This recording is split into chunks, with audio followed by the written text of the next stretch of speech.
So what's up mga idol? 4:46 na ng hapon. Kanina kasi umuwi tayo pagkatapos ng drop natin ng isang tao natin gawa ng may inutos sa atin. So ito yung pangalawang booking natin papuntang Taytay Rizal. Ring seat. Naka-priority, dalawang ring seat. So priority tayo ngayon mga idol. Hopefully makakuha tayo ng pangalawang booking. Pero kung hindi man goods pa rin. It's up to sa apps kung makukuha natin. Sana meron. Diba? Kasi 44 minutes yung tatakbuhin natin mga idol. Medyo may kalayuan. 14 km in 44 minutes. Isang oras na rin yun. Okay.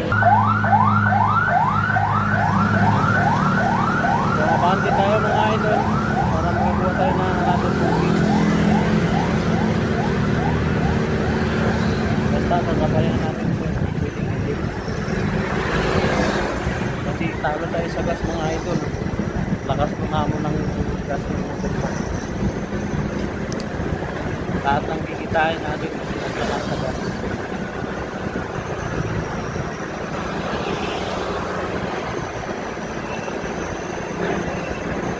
So, ang daan natin sa C6 no.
Turn left onto General Espino Street, then turn right onto